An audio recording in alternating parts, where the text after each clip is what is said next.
Happy New Year, everyone. As we step into 2025, I hope this year brings you closer to your goals, dreams, and aspirations. For those of you looking to build a career in DevOps or elevate your existing skills, this video is for you. The field of DevOps is thriving, offering countless opportunities to work on exciting technologies, solve real-world problems, and earn a rewarding career. But navigating the vast array of tools and concepts can be overwhelming without a clear and structured plan. So I put together this video to not just list tools or give a quick overview, but to completely eliminate that confusion. This is a deeply practical guide that explains why you need to learn certain skills, how they fit into the bigger picture, and how to apply them in real-world scenarios. By the end, you will have a step-by-step plan to follow, building a strong foundation and mastering the essentials of DevOps. And without further delay, let's get into it.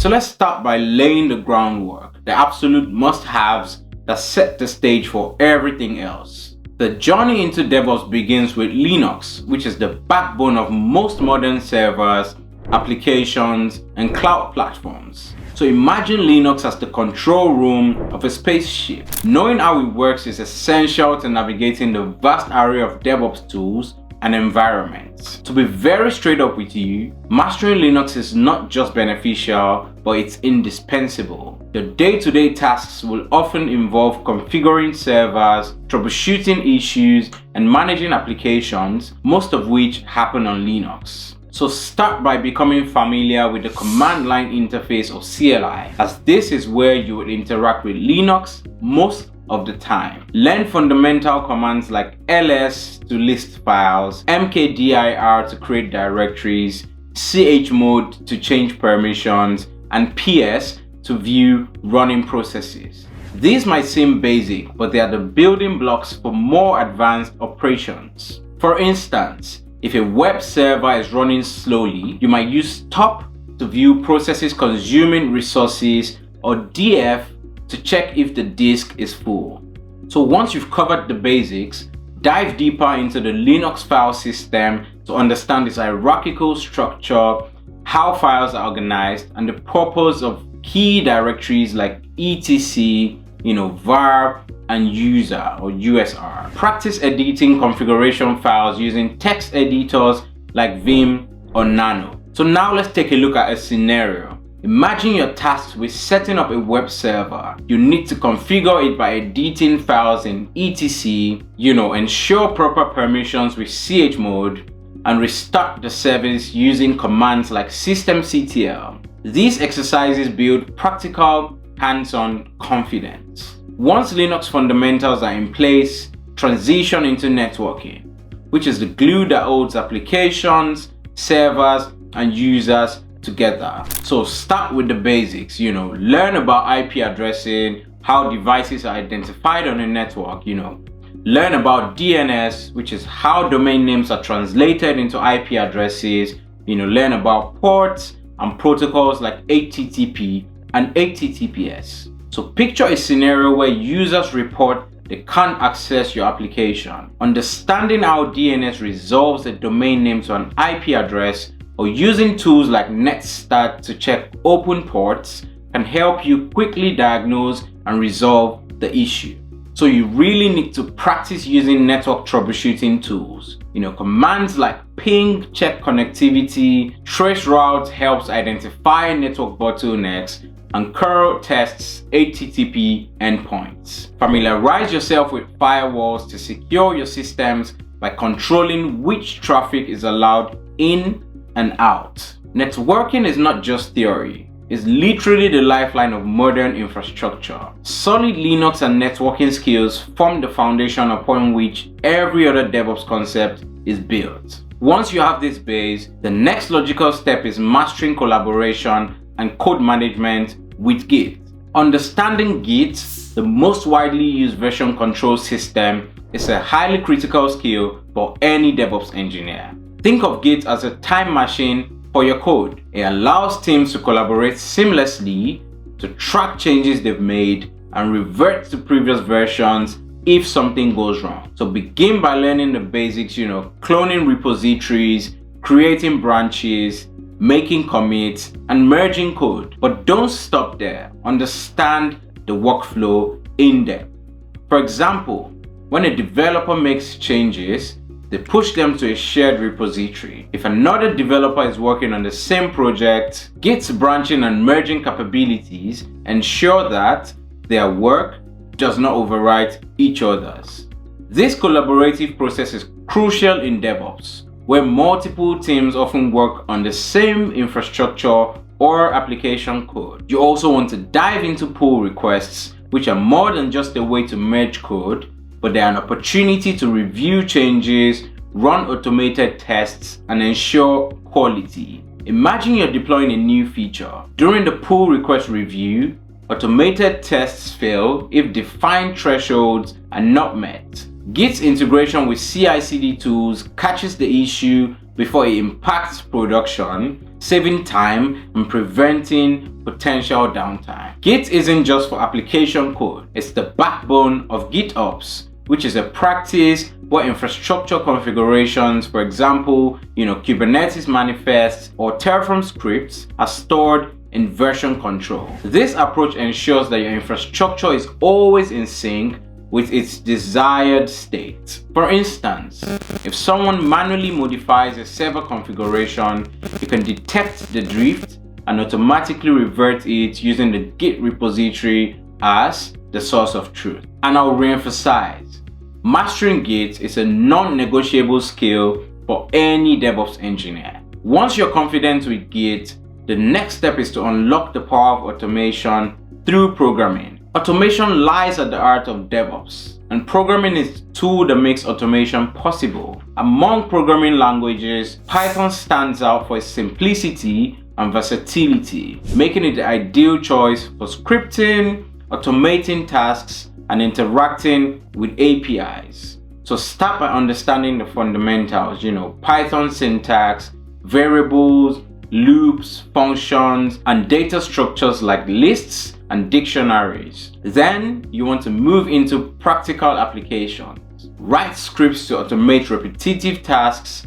For example, you could create a script to back up a database daily. The script might connect to the database, generate a backup file, compress it, and upload it to cloud storage, all in a matter of seconds, and this helps to save hours of manual work. Python becomes even more powerful when combined with libraries. So learn how to use libraries like Boto3 to automate tasks in AWS. For example, launching EC2 instances or managing S3 buckets. Explore how Python integrates with tools like Terraform and Kubernetes, as this allows you to automate complete workflows with just few lines of code. While Python is a great starting point, consider learning bash scripting for quick automation tasks and go for building high-performance tools. Programming is not just about writing code, it's about solving real-world problems efficiently. Once you've developed this skill, you're ready to take on the cloud, where infrastructure and scalability are the core focus. As you're most likely aware, the cloud has become the de facto standard for hosting applications, and understanding it is essential for any DevOps engineer. Whether it's AWS, Azure, or GCP, cloud platforms provide the tools to build, deploy, and scale applications with ease. So start by exploring core services like virtual servers or EC2 in AWS, storage, for example, S3 buckets in AWS or blob storage in Azure, and networking, for example, VPC in AWS and GCP. Learn how to launch instances, configure networks, and secure resources with identity and access management, also known as IAM. For instance, if your team needs a staging environment, you should be able to provision servers, connect them securely, and ensure they're accessible only to authorized users. You also want to dive into scaling and load balancing, which are two key features that ensure applications perform well under varying loads. So picture an e-commerce site during a flash sale. By configuring auto-scaling, additional servers can be launched automatically to handle the surge in traffic. And once the sale ends, the extra servers are terminated to save costs. Load balancers, on the other hand, distribute traffic evenly across servers, preventing any single server from being overwhelmed. Once you've understood these concepts, go beyond the basics by learning about cloud-native services like serverless computing and managed databases. These services help to abstract away the underlying infrastructure, allowing you to focus on building applications rather than managing servers. Also, certifications like AWS Certified Solutions Architect or Azure Administrator can provide a structured learning path and validate your skills. But trust me, nothing beats hands-on practice. So make sure you build and deploy projects, experiment with cloud features, and document your learning. With cloud computing under your belt, you're ready to dive into containers and Kubernetes. Containers have fundamentally changed how we think about application development and deployment. And Docker is the ideal starting point for exploring containerization. At its core, Docker allows you to package an application along with all its dependencies into a lightweight, portable unit called a container. This ensures that your application behaves consistently, whether it's running on your local machine, a testing server, or in a production cloud environment. So you want to begin by learning how to create Docker images. A Docker image is like a blueprint for your container. It defines everything your container needs to run, including the operating system, libraries, and application code. You should also understand how to write Docker files to specify how your image is built. For instance, if you're building a Node.js application, your Docker file might include steps to install Node.js, copy your application code, and expose the correct ports. Then, use commands like docker build, docker run, and docker ps to manage your containers. Once you're comfortable creating and running containers, explore more advanced concepts like volume management for persisting data and networking for connecting multiple containers. So picture a scenario where you have a web application that needs to communicate with a backend database. Docker networking enables seamless communication between the two regardless of where they are running. By the way, there's a Docker playlist I've made on this channel, so feel free to explore it, and I'm certain it will help solidify your skills with the technology. After mastering Docker, the next logical step is to move into Kubernetes, which is a powerful container orchestration platform. Kubernetes doesn't just run containers, but it manages their deployment, scaling, and availability. But before you go too deep, start by understanding its architecture. Learn how the master node manages the cluster and how the worker nodes run the containers. Explore the role of pods, which is the smallest deployable unit in Kubernetes, and how they encapsulate one or more containers. Deploy a simple application to Kubernetes and experiment with scaling. Imagine running a Kubernetes cluster hosting a microservices-based e-commerce application. During a holiday sale, one service like the product catalog might experience a surge in traffic. Kubernetes can automatically scale the number of pods for that service, ensuring a smooth experience for users while keeping other services unaffected. This auto-scaling capability is what makes Kubernetes invaluable in modern application management. To deepen your understanding, learn about services for exposing applications, config maps for managing configurations, and ingress controllers for routing traffic. Kubernetes is vast, but its flexibility and ability to handle complex tasks make it a critical tool in any DevOps engineer's arsenal. Once you've built this foundation, you're ready to focus on automating the delivery of these applications with CI/CD pipelines. A continuous integration and continuous deployment pipeline is the backbone of modern DevOps workflows. It's a system that automates the process of building, testing, and deploying code changes, ensuring speed, reliability, and quality in software delivery. So start by learning the basic components of a CI/CD pipeline. Continuous integration, which is CI, focuses on automatically testing and integrating new code changes into the main branch of your Git repo, ensuring these changes do not break your application. Continuous deployment, on the other hand, takes this one step further by automating the delivery of these changes to production. Begin with tools like Jenkins, GitHub Actions, or GitLab CI/CD. Create a simple pipeline that triggers every time you push code to a repository. For example, imagine you're working on a feature for a web application. The pipeline might start by pulling the latest code from Git, running unit tests to verify functionality, building a Docker image for the application, and deploying it to a staging environment for further testing. As you progress, explore advanced pipeline configurations.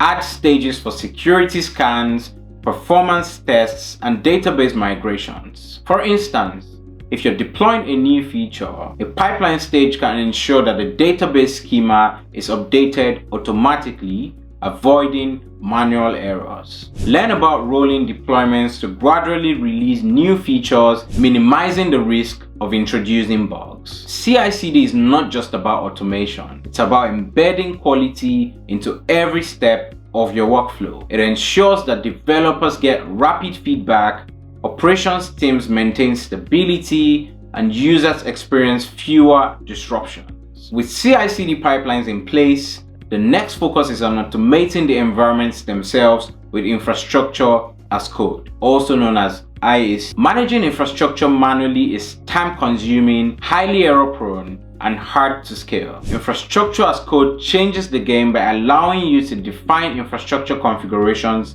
in code, making deployments consistent, repeatable, and version controlled. Start with Terraform, which is one of the most widely used infrastructure as code tools.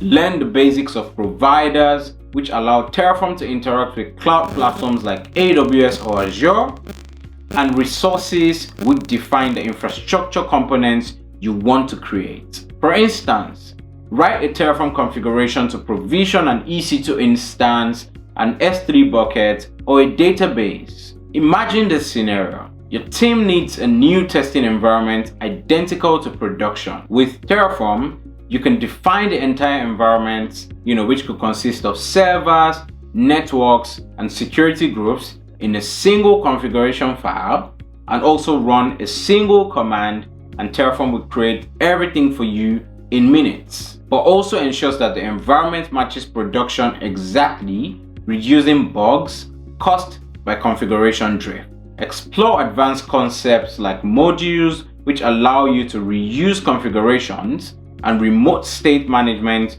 which helps teams to collaborate on infrastructure safely. Dive into workspace management to handle multiple environments like development, staging, and production from a single code base. Terraform's declarative nature ensures that your infrastructure matches the desired state defined within your code. If something drifts, like an instance being modified manually, Terraform can detect and correct it. Once your infrastructure is automated, the next step is ensuring its reliability through monitoring and logging. The truth is, no matter how well you plan, systems will face issues, and monitoring and logging are your first lines of defense. These tools provide the visibility you need to identify, troubleshoot, and resolve problems before they impact users. You can start by exploring a tool like Prometheus for monitoring. With Prometheus, you could collect metrics like CPU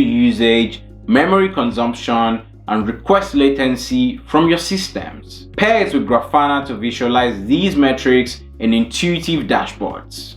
For example, imagine deploying a new feature and suddenly user response times increase. A Grafana dashboard can show you whether the issue is caused by high CPU usage, a memory leak, or a network bottleneck. Set up alerts to notify you of critical issues in real time. For instance, if a server's CPU usage exceeds 90%, Prometheus can trigger an alert, giving you time to act before the server becomes unresponsive. For logging, use tools like Elasticsearch, Logstash, and Kibana, also known as the ELK stack, or Fluentd. Logs provide detailed insights into application behavior, errors, and user activity. Imagine a user reports a bug but does not provide enough details. By analyzing logs, you can pinpoint the error, identify the cause, and deploy a fix quickly. Monitoring and logging go beyond troubleshooting. They help you understand how your systems perform under load, optimize resource usage,